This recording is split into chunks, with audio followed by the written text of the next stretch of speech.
Hi, I'm Linda Way. I'm the Chief Content Officer for Alaska Public Media and co-founder of Executive Content Managers, or ECM. I'm joined by, as you met earlier, Amy Shoemaker, my co-founder for ECM and Associate General Manager of Content for WGCU in Fort Myers, Florida. ECM is a professional development group for public media professionals that engage in content leadership. We provide education and direction to not only lead staff, but to promote the curation, production, distribution, and engagement of high quality content on all platforms to elevate local voices regionally and nationally. And we're so pleased to co-host this session on generative AI with Public Media Innovators, or PMI. PMI is an ANITA PLC dedicated to exploring and leveraging emerging media and technologies like generative AI, virtual reality, games, and interactive media to enhance public media storytelling and audience engagement.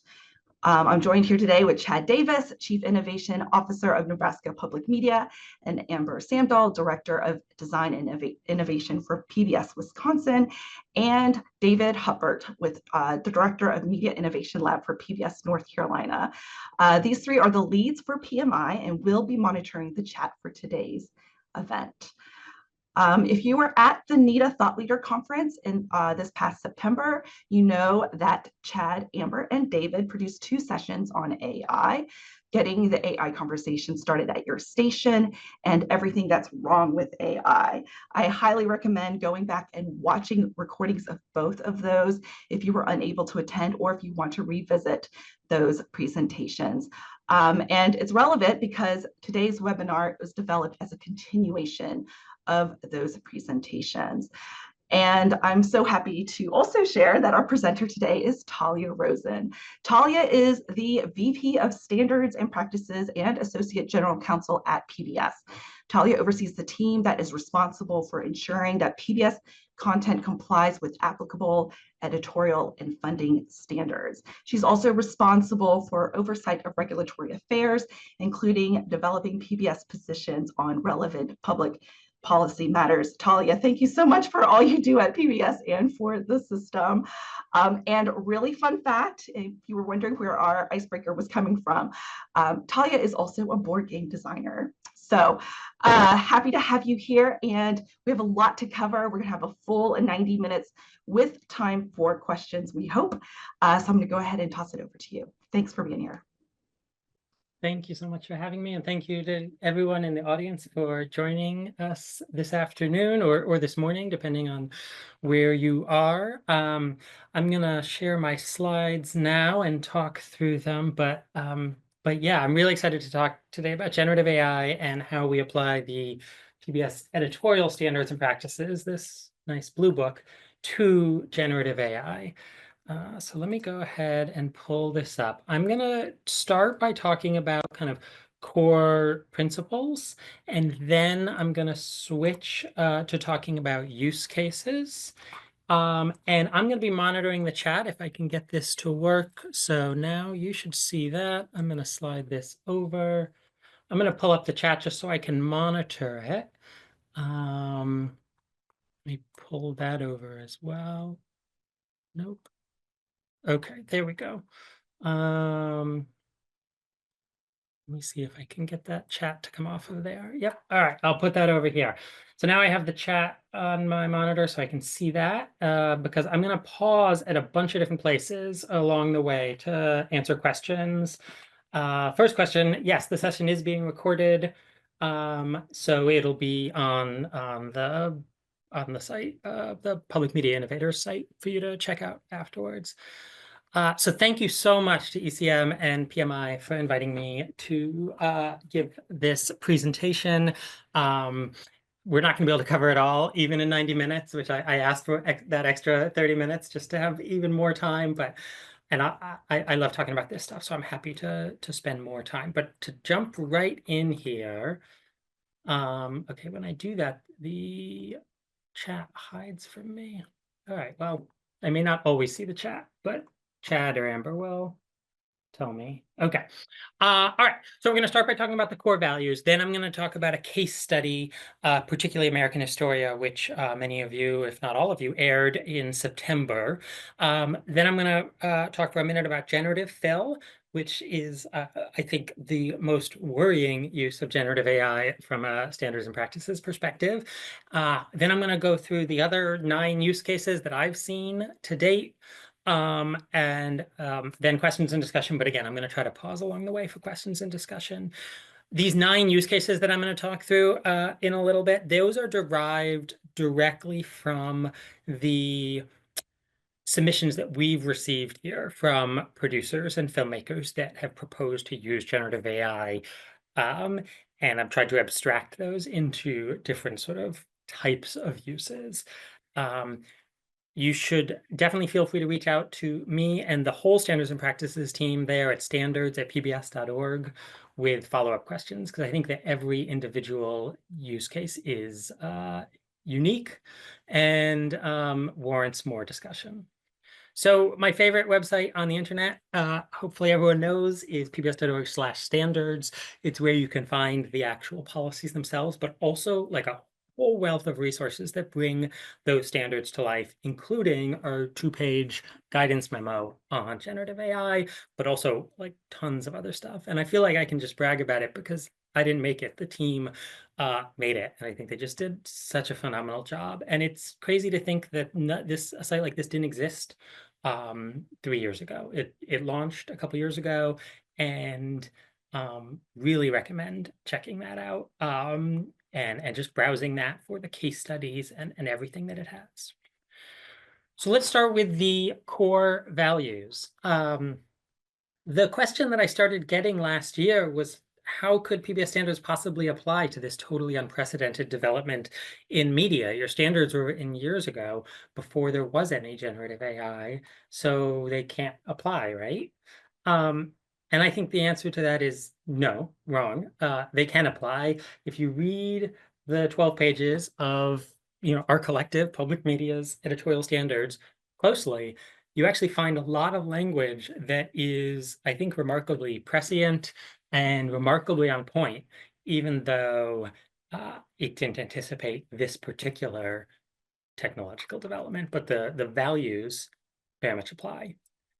So we live in this really complicated world where there seems to be a new tool every day, and you really have to try them to even be able to conceive of what they are or what they do. If you haven't used any of these, I think start with Claude.ai. Just have a quote unquote conversation with it, and it'll open your eyes to the world we now inhabit. It's not really a conversation because it's a predictive text model that has no true understanding, but it predicts text in a way that I think passes the Turing test with flying colors. So start there and then go over to Notebook LM and upload a PDF, not a confidential or proprietary one by any means, but one that you grab off of the internet somewhere, and it'll make you a 10-minute podcast that is indistinguishable from humans, but is entirely synthetic. These tools are remarkable, but they're also overwhelming. And so I want to make it simple. And I think it can be simple. I think that if you're thinking about accuracy, transparency, and inclusiveness, then you're on the right path here. So those are the 3 words I want you to walk away from this session.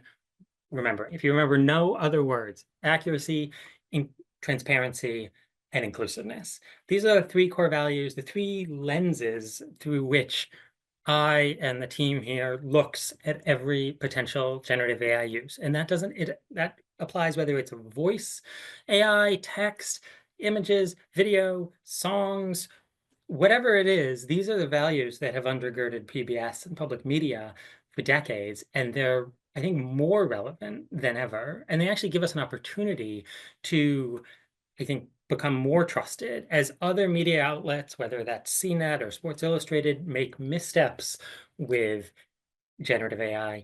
Our use, if it's thoughtful, if it's done with intentionality, has the opportunity to actually elevate us even further above the competition as trusted, thoughtful, and really content of consequence. So let me dive into those 3 words a little bit more, because I'm never one to stop with just 3 words when I could use 75 of them. So accuracy, a lot of this is common sense, but we live in a complicated world, so I think it's good to remind ourselves what we mean by accuracy. We mean that we have to fact check everything that we say, and that AI output is not a reliable source of fact. And you'd be forgiven for thinking, when having this quote unquote conversation with Claude.ai or any of these tools, for thinking that it's believable. Because if nothing else, these tools have the appearance of credibility that is hard to overstate. When they say things, when they generate text or images, they do it with a level of seeming authority that is really impressive. They say things, it types things that just sound so believable, but are reasonably frequently entirely fictional and entirely not based in fact. And so, but it's easy to fall for it, right? It's easy to think that you've researched something, that you've looked something up, when in fact you've generated synthetic material. It's easy to think that you've sort of Google image searched up this image of whatever that you've just created, or you've just Googled up this text. But what you have to do is sort of constantly remind yourself that this is less reliable than Wikipedia, certainly. It's less reliable than like a good intern. And so this is sort of like a Reddit, mediocre Wikipedia, kind of mediocre intern. That doesn't mean it's useless. It means that you just can't believe what you're seeing or reading. And so you could use it as a starting point for sure, but you need to know your sources. And this isn't a source, just like Wikipedia is not a source, just like your intern isn't a reliable source of fact. You need to vet that content. You need to find actual sources, right, that underlie what it's saying or depicting. Transparency. This is where we can set ourselves apart. There are a number of media companies that have been accused of using generative AI, and they almost never cop to it because they're very secretive, and their standards and practices are actually very secretive. When I share our standards site with other major media companies, they sort of are amazed that we have such a thing and that we're so public about it. But I remind them that, public media, it's in the name that we're public, and we're going to lean in on our standards, and we're going to lean in on our to transparency on our use of generative AI. So this has been one of the things that producers has made producers decide, a handful, to not use generative AI. They've come with, hey, I want to use it for this depiction or for this part of the program. And when we say, okay, we're going to make sure you have your experts to help you fact check. And we're also going to do some form of labeling that's going to be customized to the use case. That's where people say, well, wait a second, I don't want to do that. But for me, this is just like the language in the editorial standards that's been around forever, around recreations and simulations. It's on the page 12, the very last page of this editorial standards, but it talks about identifying recreations and simulations, and that's exactly what we have here. The standards also have this great section all about using labels and disclosures to aid the audience's understanding. That's here on page 8 of the standards. And I think about this transparency. It's not a disclaimer, right? It's not that we have something to be embarrassed about. It's that we want to empower the audience. We want to foster trust. We want to foster credibility. We want to put them in a position of really understanding what they're being shown, so that they can synthesize that material in their own mind and know where it's coming from. So transparency is a huge piece of this. And if you want to use generative AI, you first think about, how am I going to fact check everything that's either depicted or said or written? And then secondly, how am I going to tell the audience about this? What is the means I'm going to use for that? And it's almost certainly not going to be closing credits unless it's an incredibly minor use. It's going to be an opening card. It's going to be part of the narration, maybe a lower third. Maybe there'll be a supplemental material on the show page, but it could be a combination of those things. Third is inclusiveness, and this is certainly not the least important. This is probably the most important thing, which is that these tools are so baked in with bias and prejudice. And if you're not careful, you will perpetuate long-lasting stereotypes in your use of generative AI. And I am not the only one saying this. Here's just a small sampling of headlines from MIT Technology Review, from London Interdisciplinary School, from Bloomberg, from Trinity College Dublin. There's so much reporting and research into this fact that we have to be very careful. It doesn't mean you can't use these tools, but it's more important than ever that we have a wide range of perspectives and voices on your team behind the camera to evaluate the output, because there's plenty of output that is obviously sexist and racist, but there's also, I think, a lot of output that may be insidiously prejudiced, have insidious biases that are harder for any one person to spot based on their own personal experiences. So we have to be really careful about what we produce, how we think about using it, and how we mitigate for these biases in the prompts. And this is not only due to the training data, although the training data that most of these models have used draws on a lot of systemic biases, but it's also based on the underlying technological architecture of these predictive generative tools that predict the next token based on what is the most likely next thing, and based on society, the most likely next token when we're asking about a CEO is a particular person from a particular demographic background. And that's bakes in all of society's prejudices and stereotypes.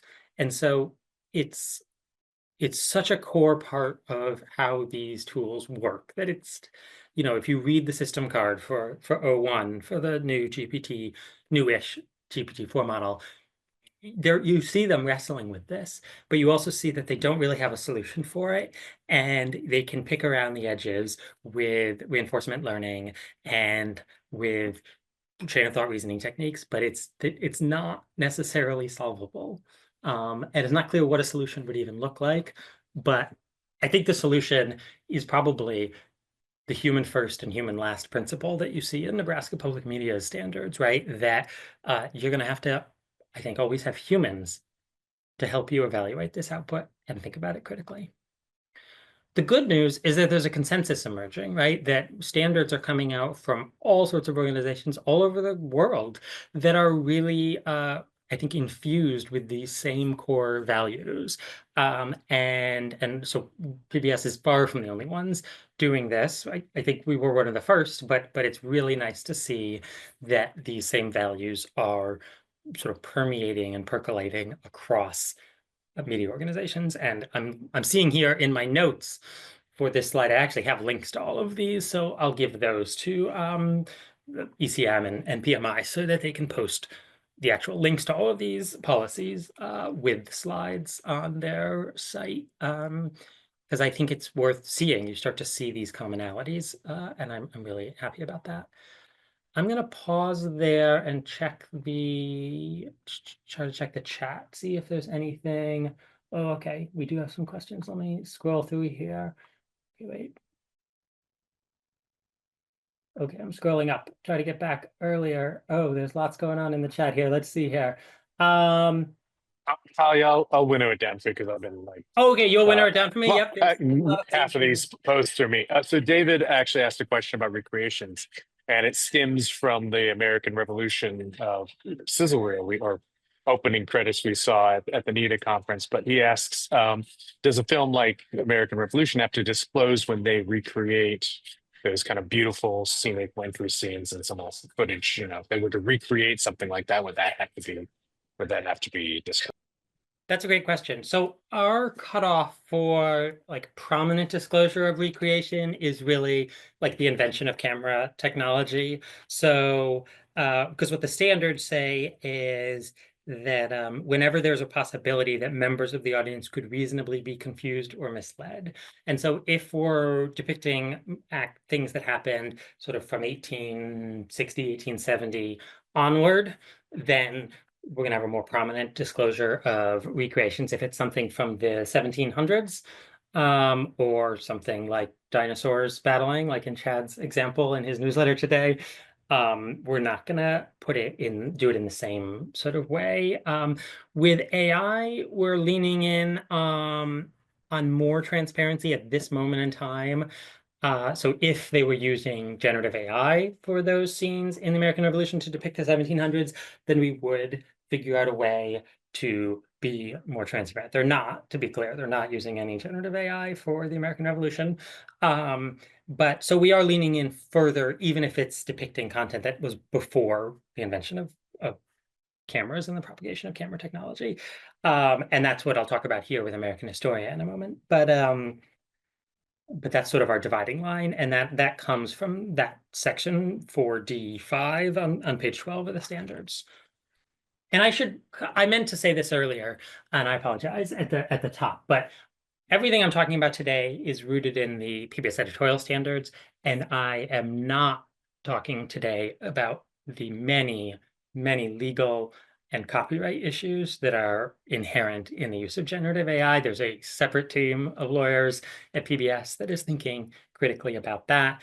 But if you want to use this, I mean, everyone should be experimenting with this tool behind the scenes to understand it, I think. But if you want to use it in some public-facing way, you need to talk to lawyers, you need to talk to E&O insurers, you need to think really carefully about the infringement risks. There's a slide that legal team has that is just like case names, and it's like dozens of active litigation on these tools. And personally, like if I were betting, I would say that there's a decent chance many of these tools won't exist in a year and a half, because we may be living through sort of a Napster 2.0 moment. Now, licensing models are emerging, and I think that like the technology is not going anywhere, but the legal community seems split 50-50 about whether any of what's happening right now is lawful. And the Supreme Court will probably decide for us in June of, I'm going to guess, 2026, and then we'll find out. We have one other question. This comes from Nikki Bates, who works with Nancy and I, one of our outstanding producers at Nebraska Public Media. She has a question about transparency and as it relates to short form pieces. She says, I wouldn't hesitate to use a lower third with a piece of generative AI footage, B-roll, in a long form documentary. But then what about like an image spot or a 30-second promo or something like that? And this, I will say, like when Sora dropped earlier this week, Nikki and I were swapping messages, and she asked us very question. I was like, hey, hang on, ask that of Talia later. So what about short form content, image spots, things where it's maybe illustrative as opposed to something that is driving the editorial? Yeah, I mean, I think we're all figuring this out as we go. I think that's a really good question, and there's no definitive answer. I think what we've written, right, is that we could use all sorts of different tools, right? Lower third, top of show, closing credits, supplemental online materials. It's easier with long form, you're absolutely right. Short form that's on broadcast is going to be the most challenging, right? Because there's really there's no easy way to contextualize it. Short form online is easier, right? If you're doing it on YouTube or on TikTok or wherever, you could do something beneath the video, right? Like in the YouTube, like on It's Okay to Be Smart, which I'll always call that, even though I know it's now Be Smart with Johansson. We put it in the show notes underneath. With a podcast, I would put it in the podcast notes. For broadcast, I could see coming up with a rationale for including it in a 30 or a 60 promo without a label. If you don't think that you're misleading people, if you don't think that a reasonable audience member is going to feel like they were duped or tricked, right? We want to put ourselves in their shoes and think about that. So if this is, graphics of trees or graphics of spirals or whatever, and it's not people and it's not contemporary and it's not going to mislead people, then maybe there's an argument for that. The other argument that I could see is if you made a 30-second or 60-second promo and its purpose was to deliver people to a full-length show, and you wanted to use some piece of generative AI in the short form, maybe when they get to the full-length show, then they'll somewhere in there learn about the use of generative AI. We do this with funders. We figure we don't need to tell people all of the funders when they watch a 30 or 60-second promo, because the goal is to get them to watch an hour-long show, and that's where they'll learn about the fact that, you know, Lockheed Martin was a funder or whomever was a funder, right? So there's different use cases depending on whether you're talking about broadcast or online, whether you're talking about something that really is a promo or maybe something that's more standalone. And then I would be really careful if we're thinking about like depicting humans or depicting some known setting or people in a contemporary setting. If it's something that's more stylized, something that's more background, then maybe maybe it's okay. And I think that this is an evolving debate, right? Like, how much is this like traditional CGI and Photoshop tools that you've been using for 10, 15 years, and how much of this is something new? I think that this is going to evolve over the coming couple of years, but that at this moment, the quickest way for us to lose trust is by using generative AI, having people see that and having us not be open about it. And so we want to innovate and experiment, but we want to be conscious of how we're going to make people feel if they know all of the facts, right? Like we don't want to benefit from the fact that maybe they won't notice or maybe they won't find out. You know, and this is the same advice we give people when they're editing an interview. All interviews have to be edited down, right, for content, but almost all. But the two things to be thinking about are, you know, if the audience had full access to all of your interview footage, would they feel like you did something misleading or that you tried to sort of pull one over on them? Or would they feel like you did a fair representation of that? And I think it's sort of the same mentality here. It's like, how would people feel if they were privy to everything? I'm going to jump into this case study because I think it will be useful. So American Historia is what I'm going to talk about. But first, you may have seen there have been 4 uses of generative AI in PBS content in the last 6 to 9 months. The first use was on Be Smart, on the thumbnail, this image of Johansson. And this is the note that we included in there was nothing in video, but it was in the episode description. Then in, I think it was April of 2024, we had both A Brief History of the Future and Nova's AI Revolution, both of which included a number of generative AI images. I think both were pretty straightforward from a standards and practices perspective. There were lots of legal and copyright questions that went into the analysis of both of those shows and discussions with E&O insurers and all sorts of things we're not going to get into here today. But in Brief History of the Future, you saw an architect and it talked about how he used generative AI to imagine buildings of the future in tune with nature as inspiration for his architecture. And this is, I mean, I didn't say this earlier when I was talking about how you might want to play around with Claude or Notebook LM, but the weirdest thing about all of this, and maybe it's obvious to everyone who's sort of been playing with these things, but the computer programs that we've used for the previous few decades have been really good at facts, accuracy, data, and really bad at creativity. And this kind of turns everything on its head. These tools are particularly bad at facts, accuracy, data, being tethered to like reality in a reliable way. But I think they're pretty good at creativity, at least for those of us who aren't that creative intrinsically. I think that people who have a lot of creativity see these image tools and these music tools and say, well, that's pretty bland. But for those of us who don't have that gene, the tools are not a bad place to just brainstorm and ideate. And that's what this architect is doing in this show that many, if not all of you, broadcast last spring. And then the one I really want to focus on is American Historia. And to do that, I'm going to start by, I think everyone's hopefully familiar with the show, but let's watch this like 45-second intro just so you can see. You know what? I don't know if I clicked play with sound. So tell me if you don't hear the sound. once we get to the sound. You know, when I was growing up in Jackson Heights, Queens, I learned the same history that they taught kids all over America. That George Washington cut down his cherry tree, that Ben Franklin flew his kite, and Abe was honest.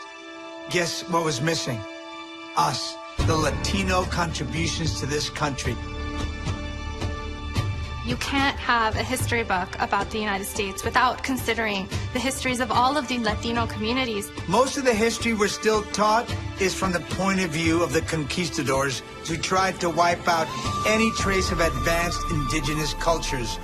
As a kid, that lack of inclusion in the history textbooks made me feel invisible. So I'm going to assume the audio worked there. So that's great. And right after that opening, we played this advisory. Again, not a disclaimer, it's a disclosure to empower the audience. It's an advisory. And this is what we played for them, which has a voiced part. So hopefully you're hearing the voiced part as well. To bring the history in this series to life, the following program includes images generated by AI tools. To learn more about the process of developing these images, visit pbs.org/historia. So there was so much to tell people about how generative AI was used to bring this history from the 15 and 1600s to life in this storybook kind of fashion that we prevailed upon the producers to create this Q&A on this custom website that that we could tell people about, because we really wanted to lean in on transparency and talk about why generative AI was used to show this part of history, how it was carefully vetted, and sort of the thinking both from an artistic perspective and from a historical perspective. And I'm really proud of the Q&A that we came up with John Leguizamo and the producing team in partnership with WNET and Latino Public Broadcasting. And one of the most important steps of all of this was bringing on these three really world-renowned experts in the history to carefully vet every single image and prompt and piece of generative AI output to make sure that it was as accurate as we could know based on the records from this time period, and that we were not propagating any stereotypes or biases about the people that were the subject of this really important historical documentary. So that was such a vital step. Now, I think that one of the takeaways that I would suggest for everyone from this webinar is that this was not a shortcut, right? This use of generative AI was not a way to get to air quicker or cheaper. It took a long time to vet all of this content and to get these experts on board and to have them looking at all of the images really carefully and to create this Q&A. So it's something that can absolutely be done, but it's not something that's going, I think, and I don't think the producers on this program would suggest that it's not a way to just get things done more quickly. In fact, other producers have come in and said, hey, I want to use it for this, or I want to use it for that. And when we say, great, what's your plan in terms of accuracy, vetting, in terms of transparency, and in terms of evaluating for inclusiveness? And we just ask those questions. 9 times out of 10, the answer is never mind. And it's not that we don't want it to happen. We just want to make sure that there's a plan in place to really address these values through the use. So I'll leave you on this example with this clip that shows another disclosure, one of the examples of a disclosure in show in lower third that uses a web marker to remind people that this is generative AI and to tell them where to go to learn more.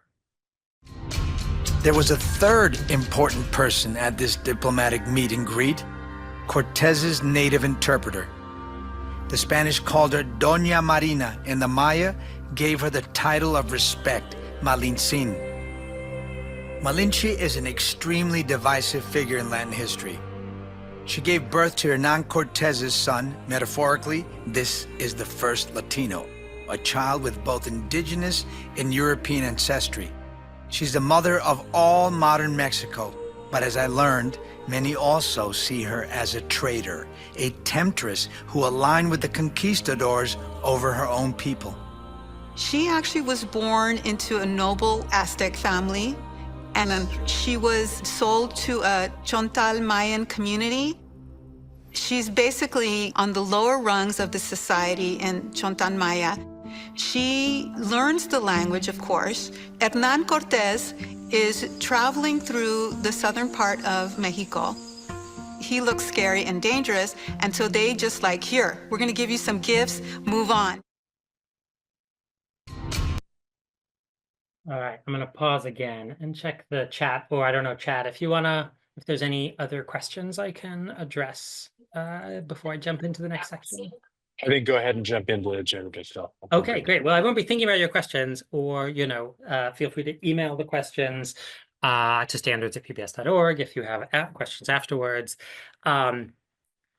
Which this reminds me, actually, I gave a similar presentation at the PBS Producers Summit last month or not that long ago, this fall. And I was really struck by something, and I wanted to share it with all of you, which was that most of the questions in the room with, 50 people or, I don't know, 100 people, whatever it was, were really about how worrying generative AI is and how problematic it is or might be. And then 100% of the questions that I got in the hallway throughout the afternoon and the next day were about how people wanted to use it and specific questions about their particular use case that they were thinking about. And I say that because I think that I'm my biggest worry is that there's like a shame about using it when talking in a group setting, and then there's a very strong interest in using it, but doing it privately. And like my job in standards, I think, is to shine a sunlight on that and to like try to make those conversations open and forthright and not kind of behind the scenes, because I think that the vast majority of stations and producers that I've talked to are very interested in experimenting with and potentially using this technology. But in big group settings, people tend to be very reticent for fear of sort of being judged. And a lot of this is wrapped up in the fact that like many of these tools are using unlicensed training data, and there's a lot of things to think about with that. This is not a presentation about that. This is a presentation about sort of the standards, the editorial standards. So there's a lot to think about here. So the 10 use cases that I want to talk about in our time remaining are listed here on the screen with my very oversimplified traffic light summary of whether I think that they're pretty good to go, have some concerns, or have significant concerns, but that's an oversimplification of something much more complicated. I'll also say that like this list was probably 7 or 8 use cases long 2 months ago, and then some more use cases came to my attention, and potentially by the end of this hour, we'll have an 11th, the 12th, or 13th use case. I don't pretend to have all of the answers or use cases. I think that there are essentially infinite possible ways that this technology can be used. But rather than go through this in order, I'm going to just start with generative fill because I think it's the most important thing. I keep saying that this thing or that thing is the key takeaway, and I think the 3 core values are a key takeaway. I think whatever the other thing I just said 10 minutes ago was a key takeaway is also a key takeaway. But I think that if you remember nothing else, how about this? Please don't use generative fill without thinking really carefully about what you're doing. My biggest fear in all of this is that the way that generative fill is being baked into Adobe and other tools will make it seem sort of like spell check almost, where people will just click it and make the image fit the frame.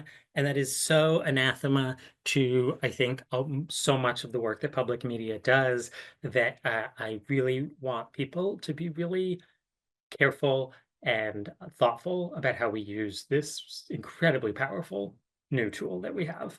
On top here with the green outline are 3 real images. These are all drawn from they're not identical to what I've received from producers thinking about using this technology, but they are very closely comparable. This is on the left here is a real image of from the Statue of Liberty, 1930s, an actual photograph from Afghanistan in, I think, 2020, and then an actual 1500s wood carving. Below that is what you might get, although each time you use the tool, you'll get something a little bit different because of the way that it's built. Below that in the orange box is a generative AI output that fills the frame, right? Would fill a 16:9 frame. And that might seem innocuous enough or innocent enough, but I think that it goes against our editorial standards really more clearly than any other use of these technologies. I think that whether it's an archival photograph like the Statue of Liberty photograph, and you're creating some new elements of reality that simply weren't there, or it's a contemporary photograph like the one in Afghanistan, that it's so misleading. And you might argue, like a producer might have argued, that, hey, this image from Afghanistan, we're not adding anything, right? I would say that you are adding something. You're adding this empty tarmac that we don't know if it was actually empty. You're adding this sort of feeling. You're changing kind of what was there. And maybe you've talked to people who were there and they say, yeah, no, this is what it looked like. It was pretty empty there.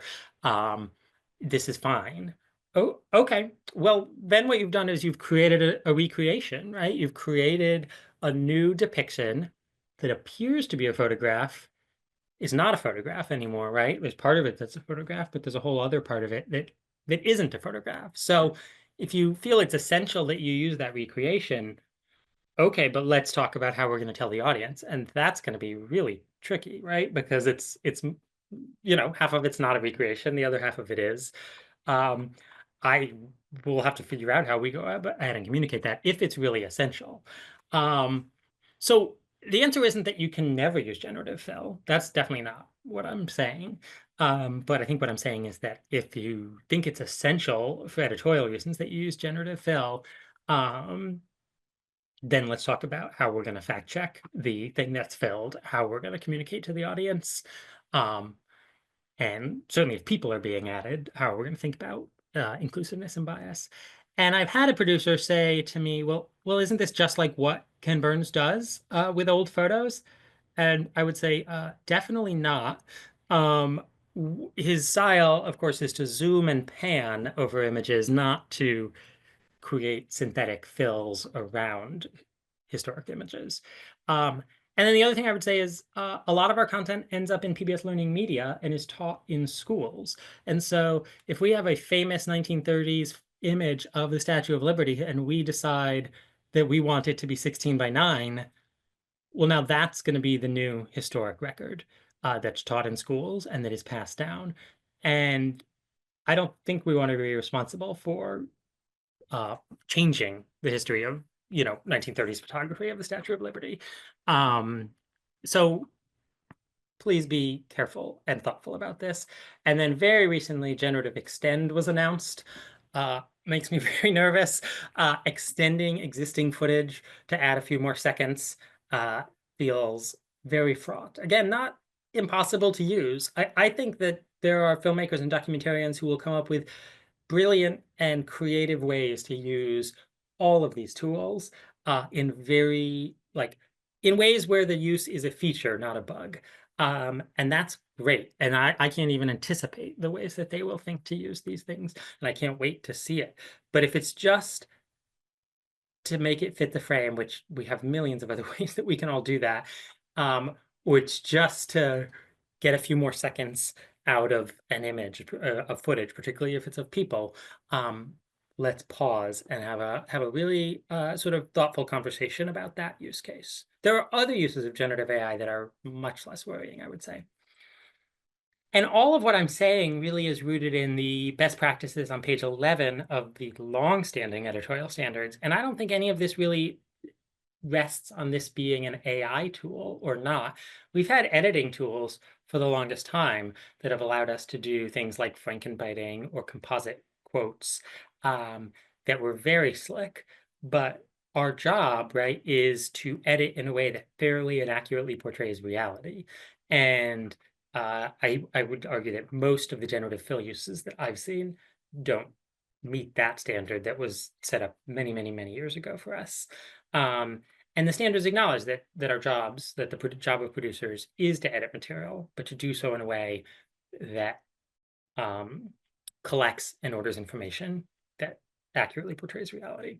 So I don't think this needs to be AI to have this concern. This is really part of the core of what our standards stand for. All right. I want to get back to the full list, and I'm going to walk through the other 9 use cases. I think I have time, maybe, hopefully, but I'm going to pause there for questions. We have one, actually. Yay, Davis, I love questions. no relation, asks specifically about the experience you had at the PBS Producers Academy, and that the fact that you had the discussions in the hallway that were very different in tone from the questions you were getting from a room in a more maybe official, like everybody's listening capacity. And Kit writes, do you feel that represents different aspects of the stations and productions? I think specifically management maybe versus line producers or folks who are maybe more in the trenches versus dictating the strategy. Kit says, because as a station employee, it seems very clearly drawn to them about across sort of lines of professional roles or different types of roles. Are you noticing stratification in the sort of attitudes about the use of generative AI management versus, maybe production? That's interesting. No, I had not. I didn't notice that. And in thinking back to who was speaking in each of these different instances, I don't get the sense that it was roles based, although my sample size is not large enough to have a definitive answer for you, and your experience or your mileage may vary, as they say.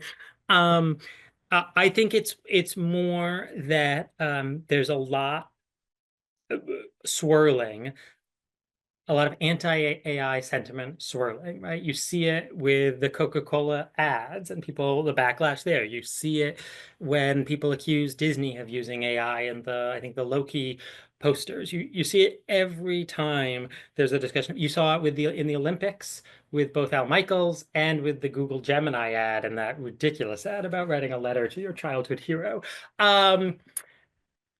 So you see it every month. It feels like there's another uproar, another backlash. And so I think that the questions and the discussion in the larger group setting is really motivated by that. And I didn't get a sense that it was dependent on roles or anything like that.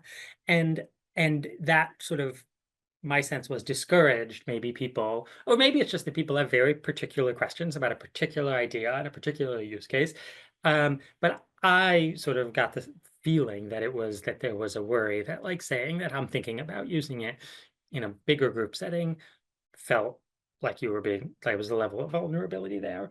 And I think it's interesting because when I give a presentation in a bigger group setting, sometimes I get the pushback that's like, how can you be encouraging or supporting the use of generative AI?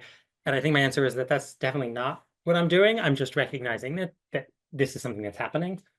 And it's real, and we have to wrestle with it. And like, that's just my core part of my job, is to wrestle with the fact that it's truly happening, and it's happening at least with dozens of producers, and so I can't sort of wish it away.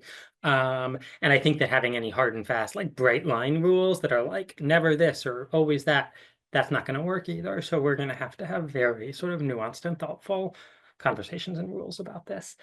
So I haven't seen that, Kit, but it's an interesting possibility, certainly.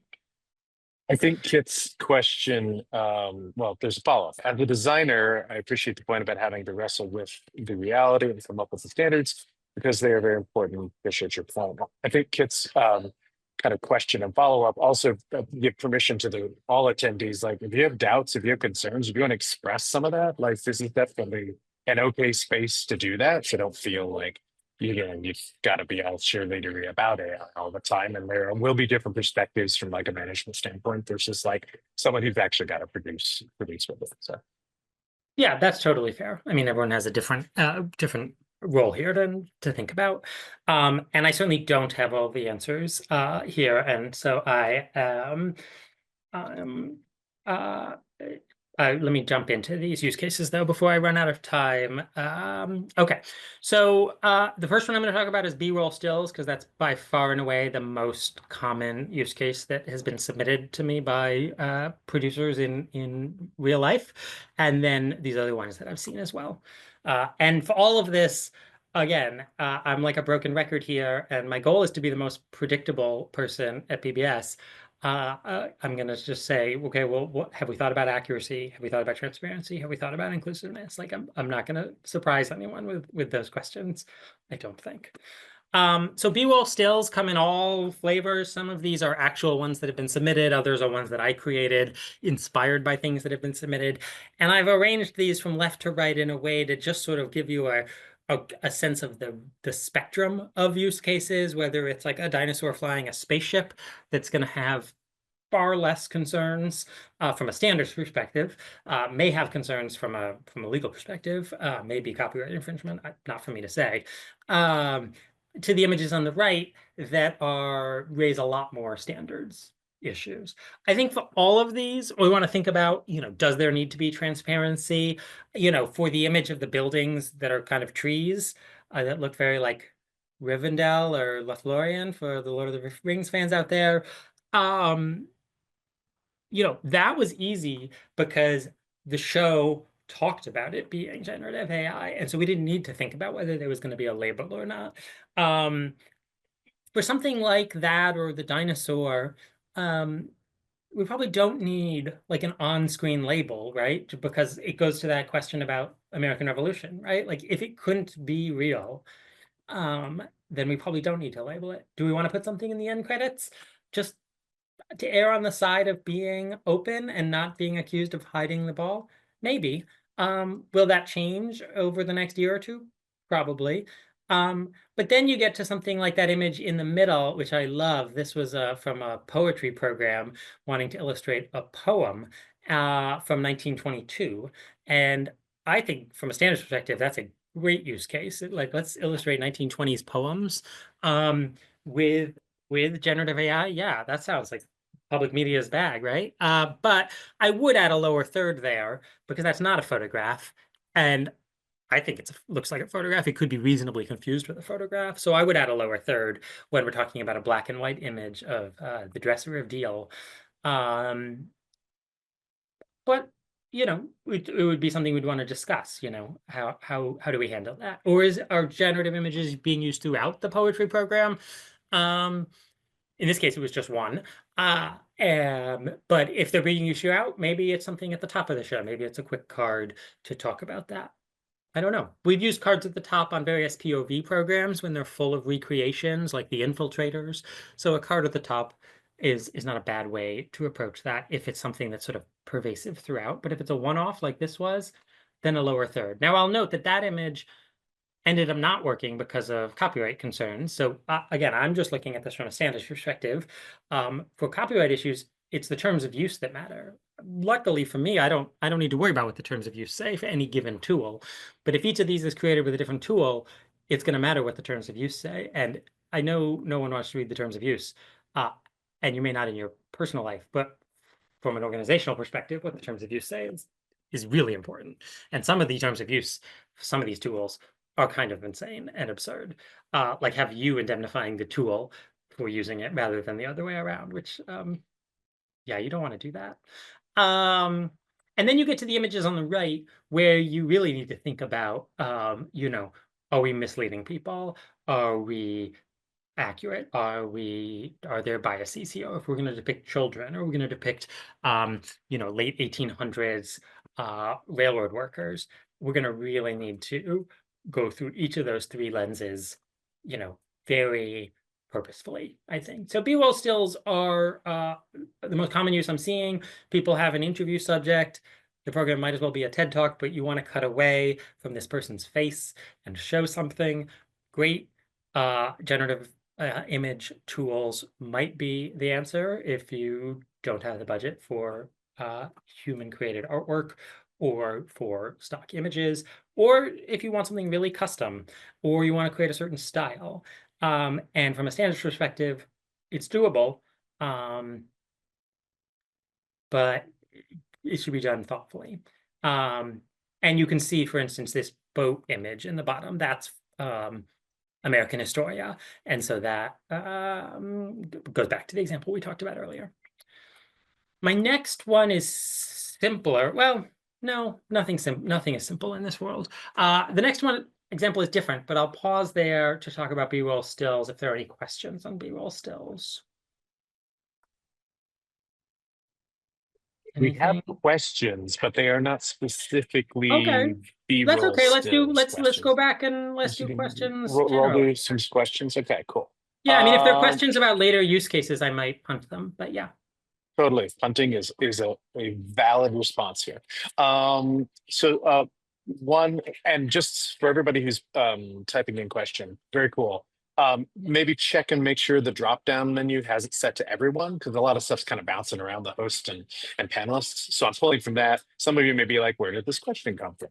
I don't see it. And that's because we're getting it on the host's panelist, like filtered version. So look at that as you're doing your questions. Amber just posted one for everyone, so you should be able to see that. And we'll get that in a minute. Let's see. First question. Joan writes in and says she's retiring soon. And there are discussions about putting her voice into an AI generator. So she can continue to host in the years to come. She is a quote animated host, wants to know, what do you think? Yeah, well, we have a whole voice slide coming up, but I will say that this is one where I think the legal issues are particularly prevalent. I'm just going to jump ahead to that slide. And that's why I put legal at an exclamation point there, because this has come up. There's a couple different voice uses that we've heard about. First, one is interviewee edits, and there aren't a lot of clear yeses or nos in the standards world. We deal with a lot of gray, but I'm a pretty clear no on interviewee edits. This is not what the question was about, to be clear. But we did get a submission from a station that asked if they could voice clone their interviewee and change what they said to make it clearer. That's totally prohibited by the standards, and that's not because it's AI, it's because, again, we need to represent reality, and so doing pickups using voice cloning of interviewees, I think, is probably one of the clearest, besides generative fill, clearest issues under the standards. The flip side of that is what the question is about, which is a narrator, voiceover, a host, someone who's paid and employed by the producer or the station. And I think from a standards perspective, that is probably okay with some measure of transparency. And you actually see this if you go to the Washington Post or this isn't translation we're talking about, but if you go to Washington Post or you go to New York Times, you can get AI to voice I think every single article now, but there's a very clear disclosure on the Post and the Times that it's an AI voice. I would be thinking about, if this is going to happen, kind of actually probably both of the things that I wrote for translation, be thinking about what is the quality control in place for the AI voice, and also what is the transparency plan. And we haven't had this happen yet, so I don't know what the right answer is on transparency, exactly how you would do it, but you'd want to think about exactly how you tell people.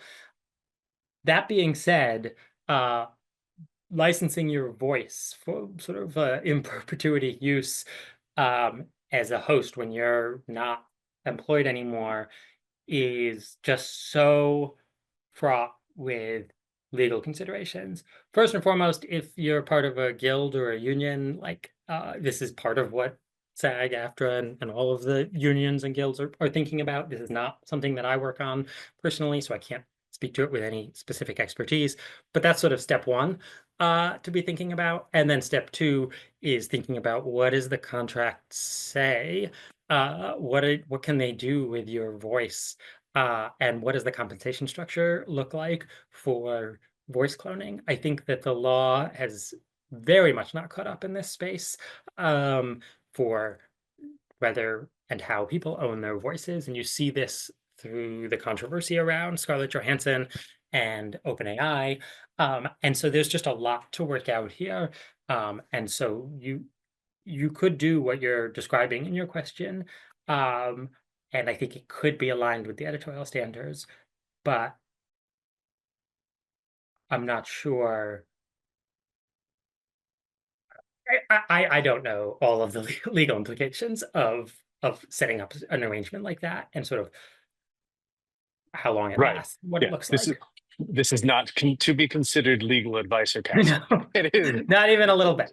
It's just a hot take. That's all. Okay. There you go. It's a good question. I had it's a great question. Yeah. Joan, privately, one of the producers at Nebraska Public Media, Kelly Rush, had actually done a sort of a blind taste test where she used a voiceover talent who happened to work in my department in labs, and my department in labs, and then generated the same voice via 11 labs. And it was interesting. Most people could still tell the difference between AI and real. Some preferred the AI, but they were able to tell, which says to me, we're probably not yet at a place where reproducing like a voice actor's voice like will be the same quality.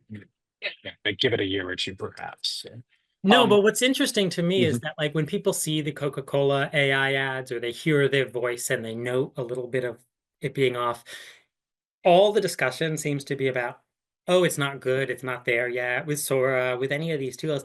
And from a standards perspective, like that's irrelevant because it's going to be moot in 6 months or 9 months, right? Like people are still talking about, oh, Midjourney can't get the hands and fingers right. And it's like, well, that's not true anymore. Like it's pretty great with hands and fingers. So from the standard perspective, it's all gonna be there in basically the blink of an eye. So we have to wrestle with the fact that the voice, it's pretty indistinguishable unless you're paying close attention. And if it's not indistinguishable yet, it will be. And then we have to wrestle with the ethics of it. Well, the interesting thing, you were there, we did this live at Nita, and they were in the room, people actually preferred the AI. When I did it from PBS producers, it went the other way. But so it's fascinating that you can be AI and it can actually, there's a preference that people have, even if they know it's AI. A couple more questions. Justin writes in, and this is about educational materials, usage of AI tools to generate lesson plans and activities. Justin says, what is the perspective of PBS standards and practices on this topic, especially around maintaining the integrity of educational content and ensuring alignment with PBS's values and standards? So lesson plans and activities. Okay, well, now we're jumping ahead, I think, to use case number 8, which I can definitely do. Let's just do that. That's what the people give. That's what we want to do. We're going to jump ahead here. And this is probably, well, let me go through in order, actually, because that is probably one of the most gnarly use cases. Let me come back to that question. Let me whip through a few of these, if that's okay, and we'll get to that pretty quickly. Cool. There's 2 more. You want to tackle these real quick? One is actually B-roll release. Oh, great. Okay. Yes. I know. Emily writes, how does the generative AI use balance against contracting with artists/photographers to create B-roll images? Do you have any sort of feelings on? Yeah, I mean, like as a human, I think that like using artists and photographers is great, and that's a thing that people should do. And I'm a little worried about like any sort of growing reliance on generative AI in places where artists and photographers could reasonably be used. So Yeah, I think that's very valid. But as a standards person, I just have to wrestle with the fact that like that's not what's always happening anymore. That there are producers that are deciding that they want to use these other tools, these synthetic tools instead of human artists or photographers, and we have to figure out how we align that with the editorial standards. So I think it's entirely within anyone's right to decide, hey, we don't feel like this is right for what we're doing, and that makes a ton of sense. I don't think you're going to find the answers to that sort of philosophical question in the standards. Uh, I think that's That's like a business decision, really. it's You're it's more of a balancing the business decision. philosophy, I wasn't saying it was what's a your philosophical budget. question. Like Aristotle probably has something to say about using a mechanical machine instead of a human. But it's a great, I mean, your leadership team at your station or production company should absolutely be having that conversation. And then if you decide to proceed, then reach out to me to talk about the standards of how you proceed, maybe. If no one wants to use it, then that makes my life way easier. Cool. That catches us up. So on you Oh, go. great. Okay. So let's talk about inspiration. I'm going to go whip through 3, 4, and 5 pretty quickly so I can get, and 7, so I can get to number 8, which you asked about. So inspiration and research. So I have a little green check mark here because I think these are 2 probably pretty great use cases of generative AI.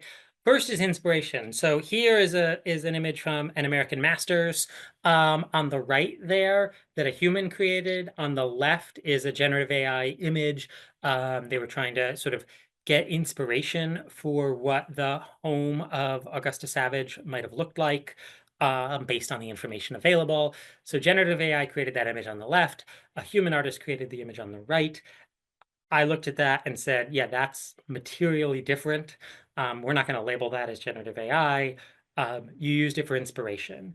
And you might use it for inspiration in any modality, right? You might use it for text inspiration when brainstorming topics to talk about. You might use it for visual inspiration. And if it's used that way, then I think that it's fine. Of course, there's going to be close calls where you say you use it for inspiration, but the generative AI output and your ultimate creation are very similar. Then it becomes trickier. But this is a pretty clear difference, I would say, and inspiration is kind of one of the best use cases for this technology. Another great use case I heard about on a Public Media Innovators webinar a few months ago was when an executive producer from Planet Money talked about using Claude to sift through academic papers and to upload dozens and dozens of academic papers about economics and then interrogate Claude to sort of analyze and distill those. And then when they distilled them, going and reading the actual article, the handful of articles that they sort of sifted to find through that process. I think that's a great use case. I think that you should be aware that there may be biases in Claude, just like we've learned about AI tools used in hiring may have biases. It may decide that authors with male sounding names are just more reliable than ones with female sounding names, and you're not going to know that. So be really careful about using it for research. But that's just a hypothetical. But I do think it's a really interesting use case. I think that the more you prompt these tools with, the better the output is going to be. So if you just say, what's the tallest tower of toothpicks, there's a decent chance it's going to make something up for you.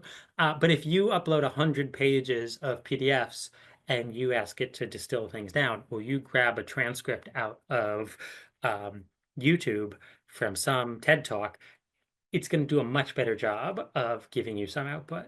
Now, I said a YouTube TED Talk because I would not encourage you to put in transcripts of PBS programs because when you put in prompts, things as prompts, you're giving like a perpetual worldwide license to this multi-billion-dollar company to that content, and you probably don't have the rights to do that.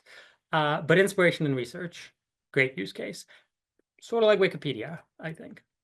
Anonymizing interviews, this is a phenomenal use case out of the BBC. You can read about it on the Partnership on AI website that I put the URL down there at the bottom. But essentially, this is a very mission-driven use of generative AI to generate faces for these people here who were interviewed for a show about alcoholism. And instead of using traditional anonymizing techniques like blurring or shadows, they went this route so that the audience could kind of emote with and empathize with the interviewees in this show about alcoholism. But there was such robust transparency for this program and such a mission-driven purpose. So one of the things I ask a lot of producers before we even get to accuracy, transparency, and inclusiveness, the first question I often ask is, what's the mission-driven purpose of this use? Is it advancing the mission on page 2 of the editorial standards to serve the audience, to educate people? You know, I heard from a producer who was thinking about using something similar for a program in the US about gun violence in schools. And I thought, yeah, that is mission driven, right? Maybe using AI in a way that avoids re-traumatizing, you know, young victims of violence. Maybe that's a use case that's super mission driven. So I love this example. I highly recommend people read the BBC case study where they really leaned into the AI being a feature, not a bug, right? It's something they were proud of, not something that they were sort of using on the sly. Very quickly, inadvertent uses are definitely possible. The PBS show Eons accidentally used a generative AI image in this short that was then taken down and then apologized for publicly because they got it from a stock image library. It then turned out that it was generative AI. And so the stock image libraries are wrestling with how to not be polluted. And that's watch this space. I don't know that we know how or whether that will be resolved, but I just put that here because A, 10 is a nice round number for use cases, and B, I think we should all know that even if we have that senior management discussion within our station and we decide from a philosophical perspective we're never going to use generative AI, we still might accidentally use generative AI. So we should probably be aware of that and maybe have some general sense of how we would handle that if it came to pass. I think we talked about voice pretty well. Don't use it to edit your interviewees. If you want to use it for a host or narrator, I don't have a huge concern from a standards and practices perspective, but get some lawyers to think about that. Someone in the chat I noticed asked about tools. The one I hear being used most often by producers is 11 Labs. You see the little icon here of 11 Labs. Others are Listener and Murph. And then a free one to just kind of see how ridiculously realistic these things have become is Notebook LM. Again, love to upload a document into there. Even a board game rules document. You could download the board game rules off of the publisher's website, throw them into Notebook LM, get a 10-minute podcast about the game. Super fun and incredibly realistic. I also kind of, on a personal note, hope that the creators of Notebook LM get sued into oblivion because it definitely feels like they stole all of public radio's work in creating this tool.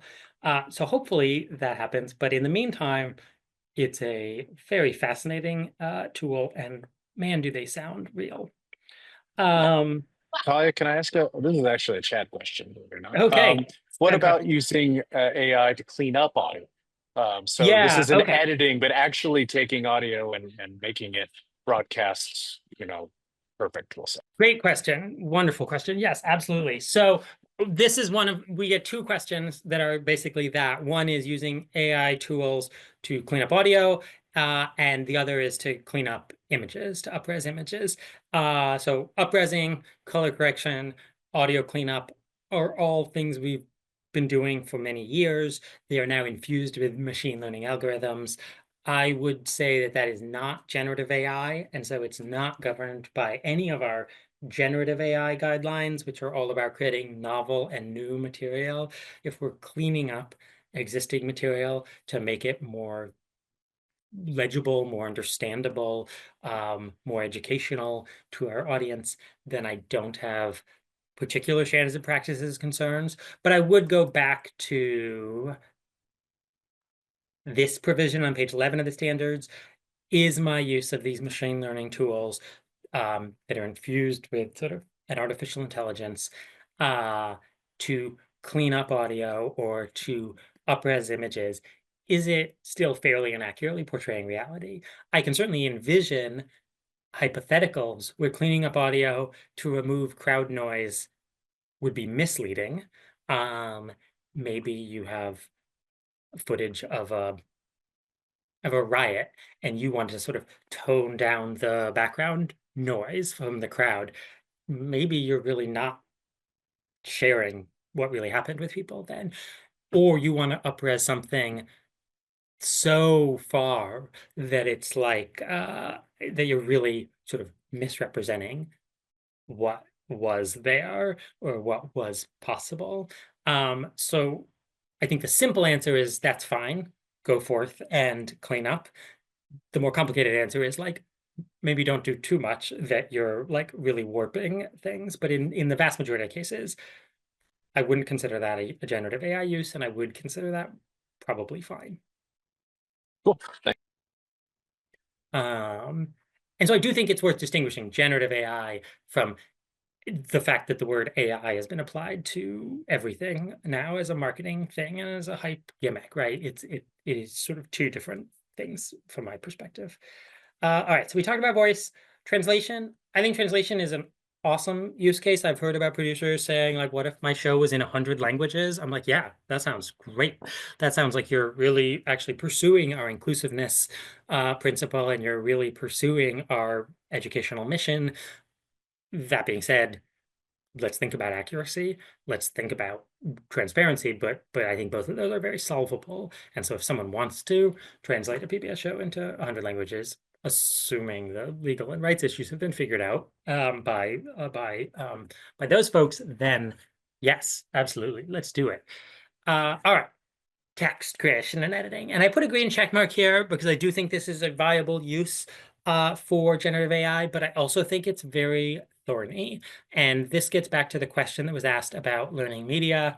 And I actually just had a meeting with some learning media people a couple of days ago and was talking about a potential guide maybe we'll put out, because I do think that this is a great use case and also tricky.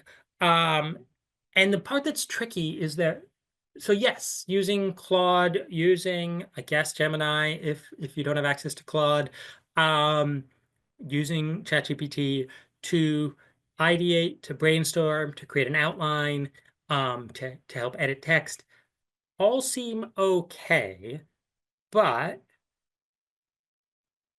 I would worry and think about plagiarism. I think that you're not going to go to Wikipedia and just copy and paste text and plop it into your document and publish it and say, look, I made a discussion outline. Look, I made discussion questions. Look at what I wrote, right? You're not going to do that. That's plagiarism. And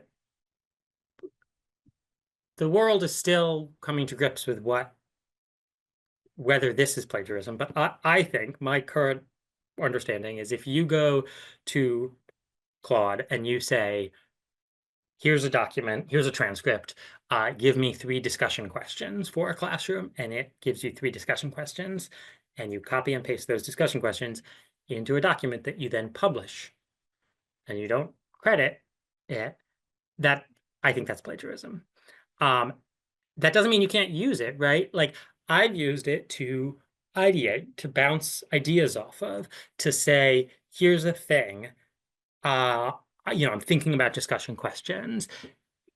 Let's come up with a couple. It comes up with some. They're probably kind of like B- discussion questions. So like copying and pasting them, like you're not doing like the best work to begin with. Maybe then you go back and forth with it. You kind of continue to probe it. Maybe you edit it. And, just like with quoting from a website or a book, there isn't a bright line for like how much paraphrasing makes it your own words. I think there's not a bright line here, but if you've gotten your inspiration and your research in part from this tool, with lots of fact checking outside of this tool, and you put it into your own words, then I think that's fine. I think that's a great use case. I would also go and read Ethan Mollick's latest Substack on One Useful Thing, which I've linked here, where he talked about 15 uses for AI and 5 uses to avoid. I thought the 5 uses to avoid were pretty instructive and really interesting. Ethan did I think a Public Media Innovators webinar maybe a year ago. Really interesting speaker and thinker on all of this. And also, you may recall, had some really interesting board games on his shelf behind him when he gave that webinar, including Dixit and Mice and Mystics. But anyway, so the 5 uses to avoid, which you're all going to go and read One Useful Thing after this, but 3 of them. One was you avoid using it if high accuracy is required. Well, a lot of our work, high accuracy is required, like guides, discussion guides, right? Avoid using it if you're trying to synthesize new information to you, information that you don't have a deep familiarity with. And if you're going to use it to synthesize new information, you're going to need to do a lot of sort of double checking. And then his third use to avoid, which I thought was really on point, was if the failure modes for your use are unclear. Essentially, like if you don't know enough to know if it's failed, if you're so new to the subject that it may, I hate the word hallucinate, it may create tokens that are untethered from reality, then it's dangerous to be using it if the failure is not something that's going to be clear to you. Common Sense Media has created this course in partnership with OpenAI about the use of ChatGPT. And while it has its flaws, I do think it's a good grounding point, both for students and educators, but also for all of us to be thinking about ways to use text tools that are responsible and that are err on the side of using them not to just copy and paste, but to help us sort of avoid the blank page problem of and to help us come up with discussion questions, but not just cut and paste. I hope that helps. I think we're all still figuring this out. I guess, oh yes, I have my fun little image down here in the little red box, and this is from the Nebraska Public Media Policy: human first, human last. The robot is in the middle, right? It's the pickle on the sandwich, as I've heard Chad and his colleagues say. So if you're using it that way, then I think you're on the right path. Okay, we just have 2 more. Oh God, we only have 5 minutes? Oh no, okay. Wow. Marketing. I've talked to the marketing folks here at PBS, and they literally said to me, there's a quote, approach it like the work of an intern. So your marketing professionals out there, yeah, you should be playing with generative AI. Yeah, you should be thinking about using it. But at where it's at right now, do approach it like the work of an intern. Maybe it can compile a sizzle reel if you have the rights to give it the full show and ask it to pull clips to make your 30 or your 60. Maybe it can do that someday. Maybe it can help you drafting audience engagement, but I do think we have to still think about those same 3 core principles and how accuracy, transparency, and inclusiveness are going to apply here. And if you have a marketing use case and you want to use it for sizzle reels or social media posts or audience engagement or newsletters, I'd love to talk about it. I think I saw something in the chat, which was like, how do we do that?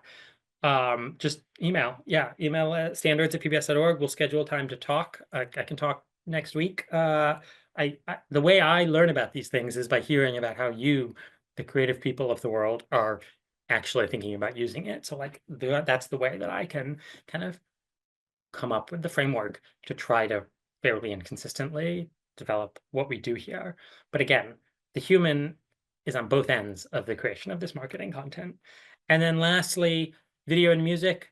It used to say that this was the next frontier, but as of Monday with Sora, it's here, it's now. If you know nothing about Sora, I would recommend going to MKBHD's video from Monday. MKBHD, if you don't know, is like one of the biggest tech reviewers on YouTube. And I think he does a really good job of being level-headed about tech. So I have the YouTube link there, which you're not going to be able to copy down, but if you just search MKBHD Sora, you should get this 16-minute video that in 16 minutes gives you kind of the good, the bad, and the ugly of Sora. But this is such a new frontier that like there are no standards yet around video and music. I think it's such a legal morass that like I probably don't need to solve for the standards issues quite yet. I don't know that Suno and UDR are going to exist in a year, given the litigation they faced, and I expect Sora will be sued by everyone you can imagine, including the video games industry. I think is not happy if what I'm reading today is right. So my key takeaways: the standards provide guidance. They can't anticipate the nuanced nature of all of the possible issues. Let's all just focus on ensuring like our truth, our credibility, and our trustworthiness. There are a handful of issues that are clear-cut, like generative fill is very worrisome. Using voice cloning to edit what your interviewee says is very worrisome. But 99% of the time, the answer is going to be it depends, and thinking about the specific context is going to be essential. And you're not alone.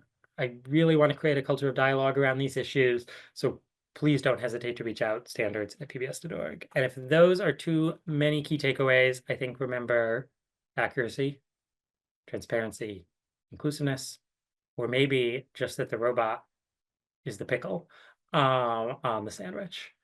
I also go back to our mission all the time. This is right at the beginning of the standards. I'm not going to read it out, but I reread this whenever I'm sort of wrestling with one of these thorny things. Okay. Sorry to rush through that last part, and I will stay on late if anyone wants to talk more about these things.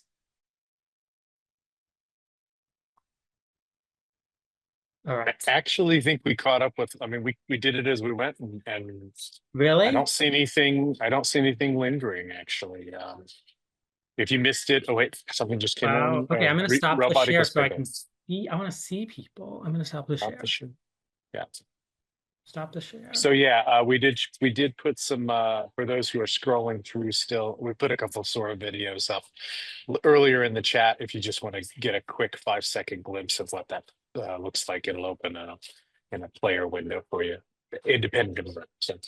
And that means I will go to music. Wait, what? What's happening?